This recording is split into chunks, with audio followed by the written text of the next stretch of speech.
was just grooving to our little intro music. It's Dreamcasters time. I'm Devon O'Day. I'm Bill Cinque. How is everybody out there?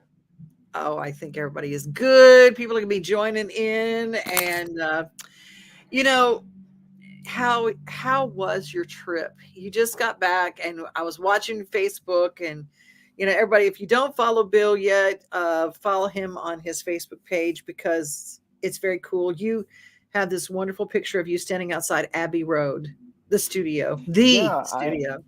you're not kidding. And talk about the studio, Abbey Road Studios, obviously where the Beatles, and a lot of other people did too. Jerry and the Pacemakers, Pink Floyd, a lot of other people, but obviously the Beatles made it. Within the studio building, Studio 2 is the place where we were for 3 days.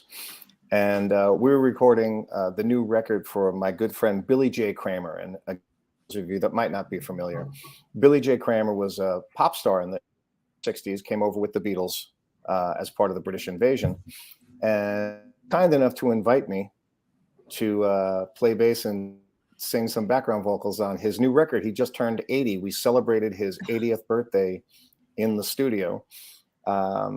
And so on one hand, that's my great story about, first of all, full experience. It's also an absolute bucket list. Talk about a dream.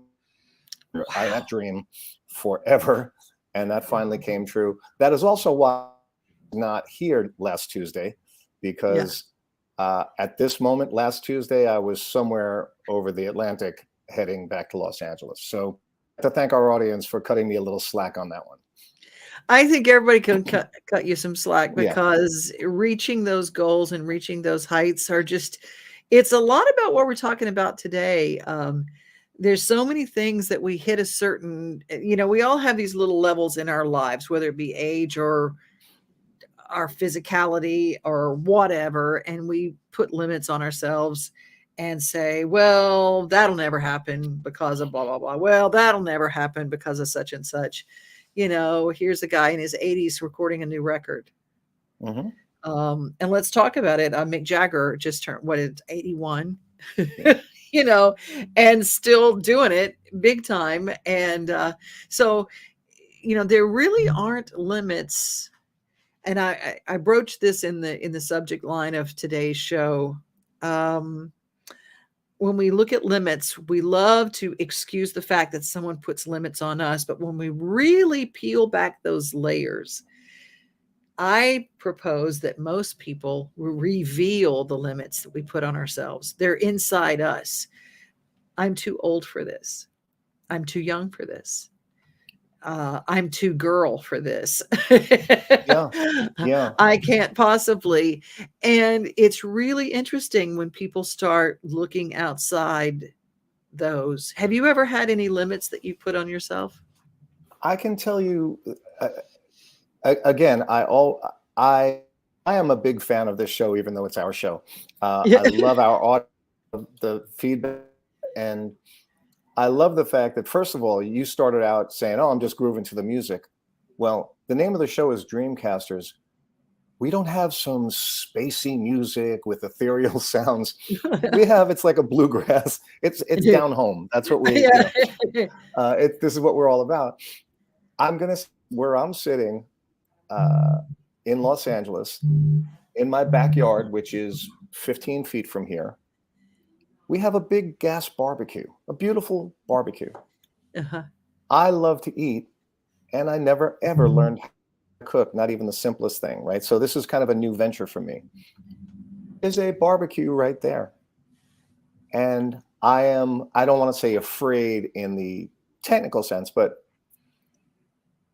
on the rare occasions that I actually made something simple like burgers, and I'm sure half of your audience is laughing at me because it's such a sense of accomplishment. To throw a couple of steaks on and have me go, "Hey, I prepared this." And I have to laugh at myself because it is kind of a dream. I would love to be that guy with the apron and the spatula saying, "Hey, come on in, everybody. We're having a party and I'm cooking." And I am recently just breaking through.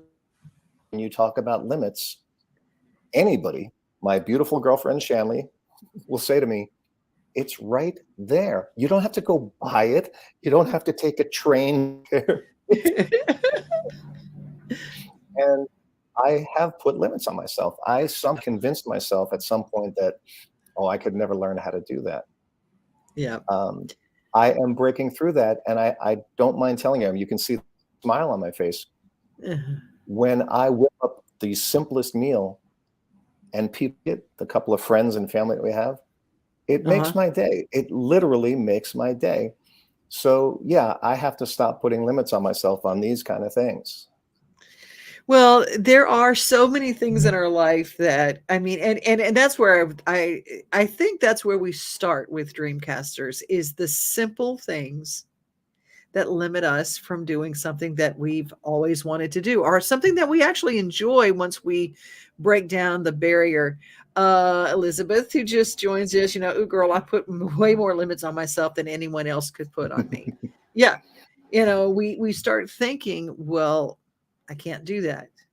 I can't do that. Another thing that I thought was really cool is that, was it this year you started yoga, or was it during Actually, COVID? late last year. Yeah. Uh-huh. And I think we touched on that on another. I spent so much of my life hearing about yoga. I was never against it. I know that it's very good. And my last birthday, my previous birthday, my 64th birthday, I'm 65 now, but my 64th birthday, I spent the night in the hospital because I ruptured my disc and blew it out. And I was screaming in pain. I mean, as painful as anything. And after some physical therapy, they said yoga would be good for you. And I walked in. Yoga was. I mean, I'd heard about it, and I did it. And for those that you don't know, Bill is also an athlete. You've played basketball every day of your life that I've ever known you. There's always been this ongoing basketball game. So you're 6'5"? 6'1". 6'1". Okay, you just seem so much taller. You carry yourself taller it's than my you attitude. It's you have a tall attitude. But oh my gosh, you're out playing ball all the time. So it's not like you're just a couch potato musician who never leaves the chair. No, but it kind of, I guess the universe was forcing me to take yoga. They gave me no other option. And I tell people all the time, it was the greatest thing I've ever done, by far the hardest thing.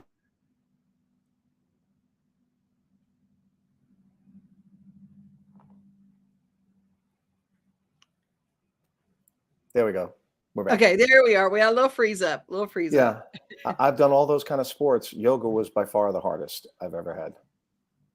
Yeah. And the most rewarding, the most rehabilitating, I guess is the word. Well, there are a lot of things for me. I mean, I grew up in radio, and I always laugh because I had to say, my girls gave me this cup. It says, "Don't make me use my radio voice." Don't make me. Anyway, you grew up, and it was the morning man and the afternoon guy. The morning man, the afternoon guy. Mm-hmm. So I assumed I would never have women worked middays or 7 to midnight or overnights. It was the night. The women got the nighttime. Right.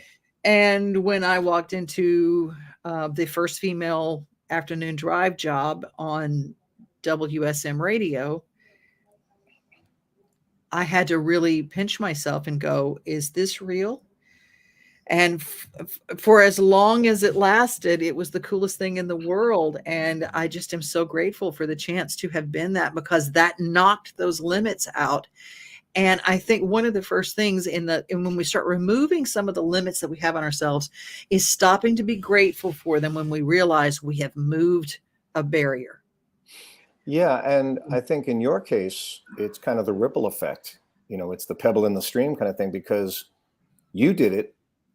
And then the 15-year-old girl in high school who is daydreaming about doing this, she turns on the radio one day and all of a sudden she hears your voice and now she can do it.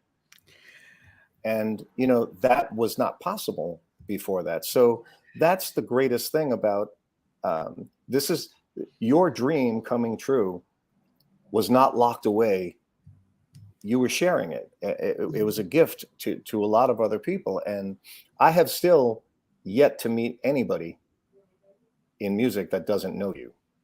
Oh, that's so sweet to say. I'm searching for that person. I have yet to find that person. Mick Jagger doesn't know me. Mick Jagger does not know me. I haven't spoken to him yet. I'll get to him. Well, for that, I wanted to do a shout out to Melissa Frost, who was a little girl who listened to me on the radio, and we in Louisiana, and I remember shouting her praises and applauding her as she won for numerous times Program Director of the Year from KRRV in Alexandria, Louisiana.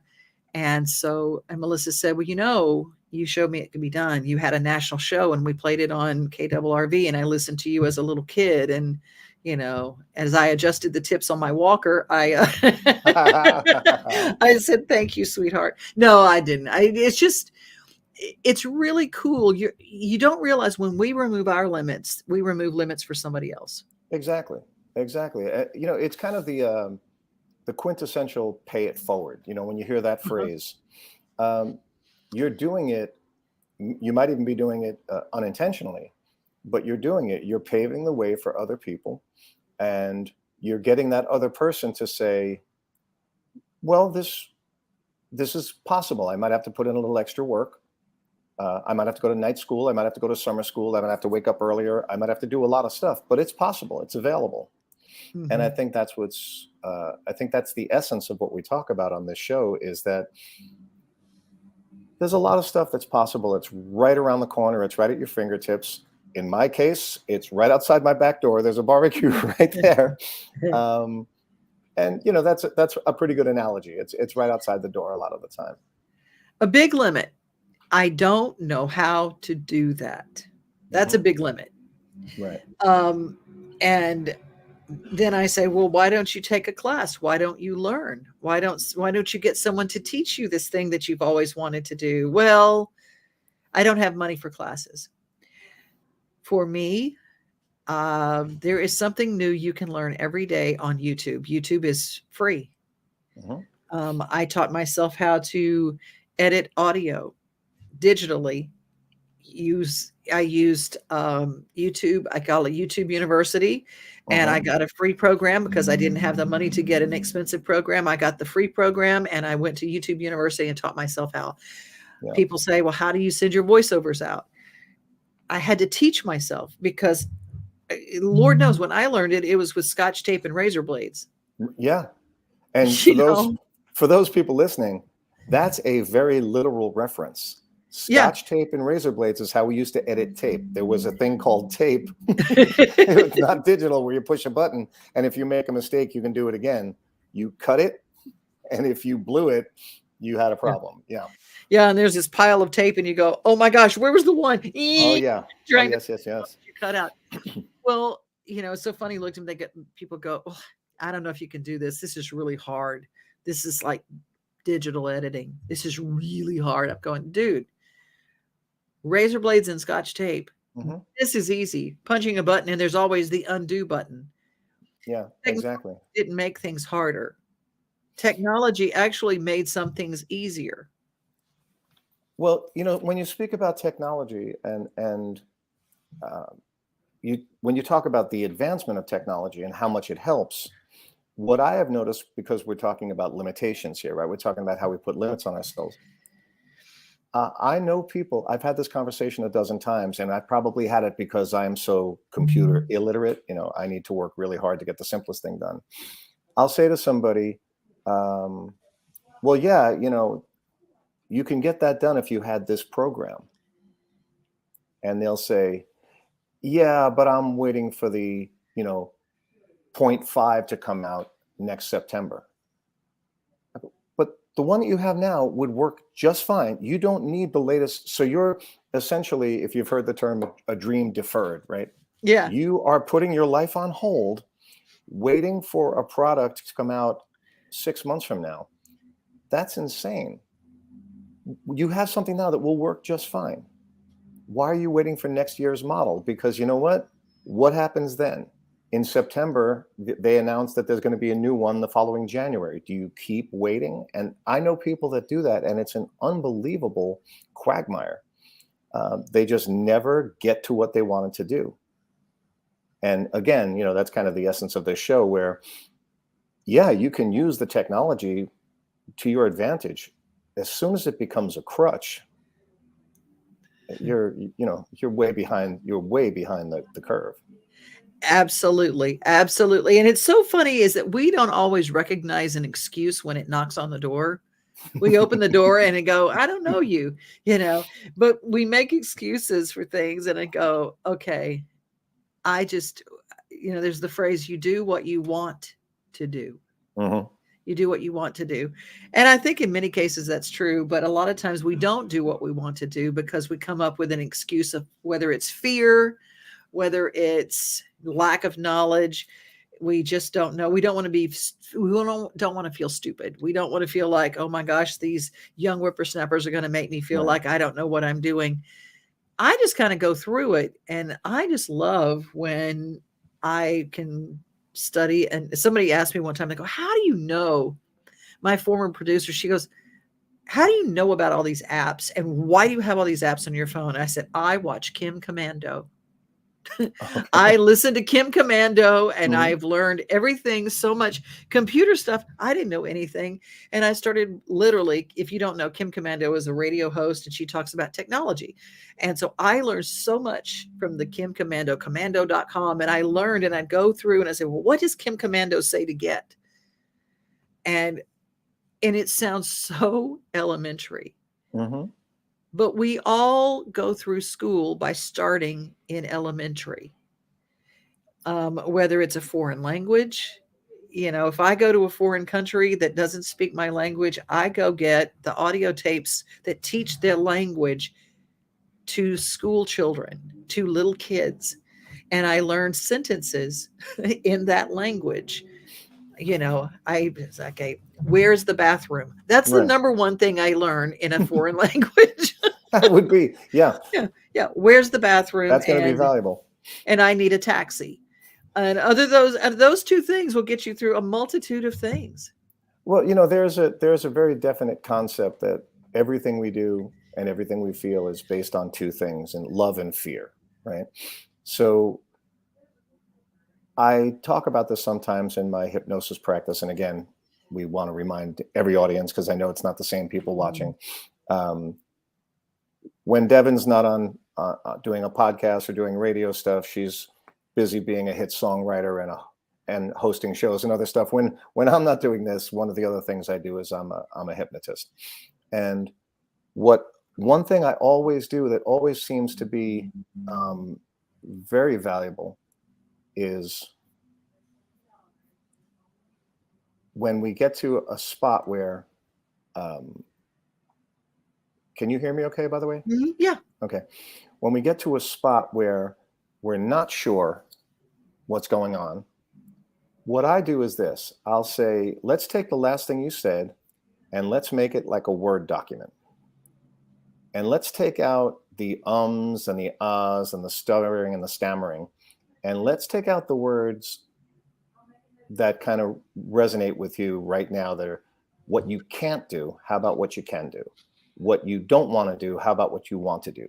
And let's edit it like a Word document. And what I've found in my hypnosis sessions is that people are usually pretty resistant to that, only because it's so simple. And they can't imagine that it's going to work. But what it does is it changes the language in your head before it comes out of your mouth. And by doing so, you suddenly start to change the language, which means you change the intent, which means you can sometimes focus on the target a little easier. And instead of saying, I'm not going to do that because I don't know how, what you do say is, I don't know how to do that yet, but I'm going to learn because tomorrow night I'm going to look it up on YouTube. Right? Now, it is a monstrous difference. Elizabeth says, yes, think and speak in positives rather than negatives. It does matter. Mm-hmm. Yeah. So, these are the kind of things that when we use the word intention a lot on this show, and that's not an accident. When you go for something with intention and with the proper intention, you can get a lot done. You can get a lot done. It's like you just said. If you don't know it, there's a library. You could walk into a library for free and get a book and read it. You can look things up online. There's a lot you can do as long as you tell yourself that you can do it. But you really do have to tell yourself it. You spend too much time telling yourself you can't do it. It's just, it builds up. It's like a traffic jam in your head. You know, Mama Pat, for those people who don't know, Mama Pat is my mother, and she is a pistol. She will be 86 in October, and she recently had a cluster stroke, and she's got deficits on her left side. And she will talk to her hand and her leg.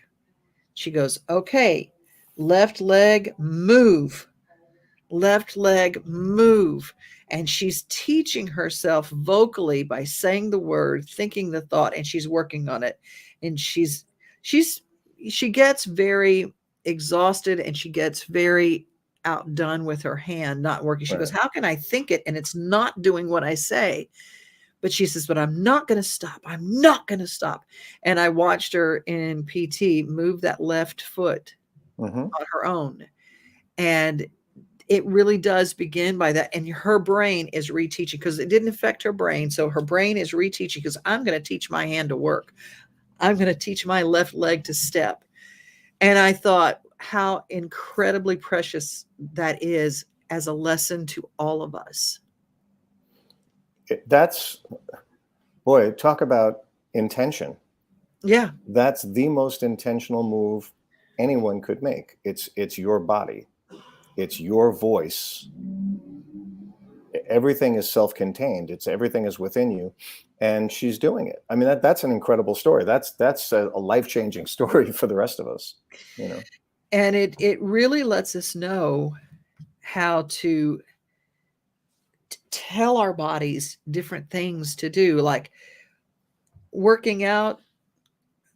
Just say, hey, Devon, go work out.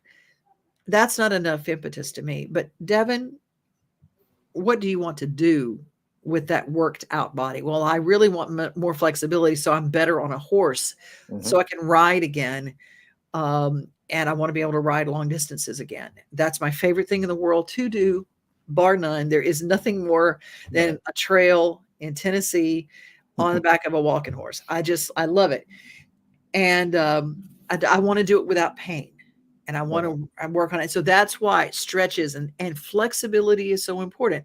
But I keep telling myself, okay, the reason that you're on this treadmill, the reason that you're doing these stretches, the reason is you want to ride. Right. And so finding out the end game to get you on the path toward it, that's another limit that we can remove. We can say, okay, our end game is this. Yes. But you can focus on the end game, but all the little things that you find. I mean, there might be a little barricade. Okay, you can jump over that barricade. You can move that barricade. You know. Yeah, and the thing is, we can't be afraid to celebrate the small victories. As you get a little closer, I mean, I'm putting myself right in the crosshairs on this one. When I did the yoga thing, it was impossible for me to do anything. Absolutely impossible for me to do anything close to what they were asking me to do. And yet, I just took it upon myself to say, I'm definitely not going to be able to do what that guy next to me is doing. That's all there is to it. Not yet. Yet was the operative word. Yet. I cannot be embarrassed because I can't touch my toes yet. I'm just going to do it and say, this is what I got right now. Next month, I'll be able to touch my knees. And then 2 months after that, I'll be able to touch my toes. And what I did notice is the people next to me who could literally do full splits and handstands, all that stuff, right? Instead of me being intimidated by that, I was inspired by that. Instead of me being afraid to be in that circle, every one of those people were the first ones to pat me on the back and saying, hey, I've been doing this for 8 years. That's the only reason I can do this. When I walked in the door, I was just like you. I couldn't touch my toes. So, it did kind of, it expanded that circle. I wasn't isolated. I wasn't so alone. And those are the limitations, again, I put on myself. Nobody told me to be intimidated. That was me. And once you loosen that up, you pop the cork and everything's good. You have everything's at your disposal. I think that if you're watching this show today, removing the limits begins on being teachable. I think being teachable is where it really starts. And the biggest limit is I don't know how. I don't know how. Now change the language. I don't know how yet. And then you move it to I need to take a class or I need to learn something. I don't have money for a class. I don't have time for a class. Well, I venture to say there is time that you can watch a video on YouTube because you can do anything. I have learned how to change an air filter in my truck. I have learned how to change parts of my toilet that didn't work. I have learned all sorts of things on YouTube. How to unfreeze a toilet when it freezes during the snowstorm. You can learn anything just about it on YouTube. Yeah, and again, if unfreezing your toilet doesn't generally pop into what you would call a dream, the fact when is, you don't have a working toilet, it definitely is part of your dream. I was going to say, until it happens, until you need that service, it's a big deal. And again, these are the small victories, right? This is where you have to give yourself credit. If there's limitations, that means you're putting a ceiling on yourself. That means you're putting a governor. Wait, I can't go that fast. I can't learn that much. I can't jump that high.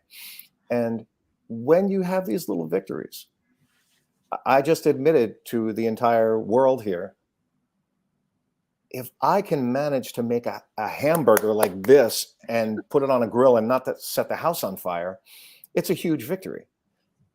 I have to be able to laugh at myself. I have to be able to take the task seriously without taking myself too seriously, because you have to you just remove your ego and say, you know what, if I burned it, I'll try again next time.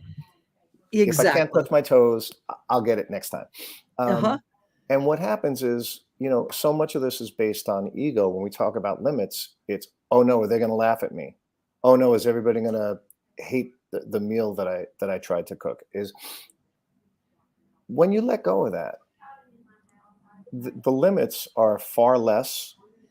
They're far less severe.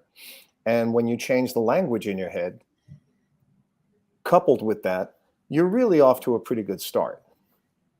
Elizabeth says, I have time to watch Netflix for an hour or two at night. I have time for YouTube University. Living alone, I've taught myself to do a lot of things that I'd be inclined to let someone else do if they were here. Well, yep. Good for you, Elizabeth. She's a rock star, and she just redecorated her bathroom, and it looks like a magazine. It literally looks like a magazine. She did it herself, and I think it's just incredible when somebody, that's the other thing, is when we share our little victories as we do them, we encourage someone else with those little victories, because to somebody else it's a mountain. It's a mountain. And for us, it's a little victory. For someone who has a difficult, I'm going to say my friend Rhonda, who is probably watching, she grew up with CP, and she called me one day, and it was the most inspiring thing in the world. She was so excited because she put her socks on all by herself. And for some people, it's a lot to learn how to drive. It's a lot to do that. But for her to put on her socks all by herself was huge. And it took her over an hour to get that done. And so I want to encourage you, whatever your thing is, whatever your dream is that day or whatever, and she's far surpassed that now. I mean, she's incredible, and she's a living testament to what you can do if you think you can. But I just want to encourage everybody to learn something new this week. Try something new, but just learn it. You don't even have to try it. You can just go and study it and learn it. How about that? If I can be a little scholarly here for the last couple of minutes. Well, of course. There was a great statesman in a couple of centuries ago, and Virgil, If you ever look him up, did a lot of writing. And Virgil was walking with one of his students, and I think they were by the ocean, and they were looking at the seagulls. And you know how they just kind of, if you ever watch a seagull, they just kind of hover. Yeah. They can't, they're not flying. They're just kind of hanging. And the young student says to Virgil, says, "How can birds fly?" And the answer was, "They can because they think they can." Now, that's one of those things where I've heard it, 50 years ago when I was in school. Every once in a while, I'll take a look at a bird and I'll go, "Oh yeah, I got it." Because thinking that you can do it does not guarantee success. Convincing yourself you cannot do it is guaranteed failure. Yeah. So the idea of they can because they think they can. Yeah. If you're going to tell yourself you can't do something, you're going to win that argument. You're going to prove yourself right. You can't do it. So I encourage those people, when you unfreeze your toilet and you take hypnosis and you learn how to barbecue, read a little Virgil on the side. And you can say things like this at cocktail parties that will make you incredibly popular for the moment. True dat. True dat. Well, you guys, we are here each and every Tuesday at noon Central Time and 10 o'clock Pacific Time. And we are so glad that you're here. Follow, subscribe, and share. And if you watch on the replay, #replay. And so we know that you're there. We will share this to Bill's pages when we're done here. And right now we're just on all my Devon pages, but I will share it on Bill's page because you got people's. I hopefully, and I'm getting a lot from you, so we're doing well. We're expanding our audience each week. Every week. Well, I love you, Bill, and I will talk to you next week. Well, actually, next week we are going to have an encore show because you want to tell them where you're headed to next? Well, let's see. Next week, I'll still be here, right? Oh, that's right. You'll still be here next week. Never mind. Yeah, but after that, I'll be going to Ireland and Scotland for a couple of weeks. Did my cat just jump up in the back? Do you see Trouble? Yeah, I've been seeing your cat throughout this show. Oh, now, okay. What is her name? Trouble. Oh. The most appropriately named feline in the universe. Yeah. I'll have to check if I don't know what she's chewing on. It's usually my headphones, an outlet, any food that if I left a sandwich on the counter for 30 seconds. So, well, now she's a rock star, right? She's famous now. She's famous now. Well, hi, Trouble. Well, go spend some time with Trouble, and we'll see you guys next week. All right. Okay, we'll see you guys next week.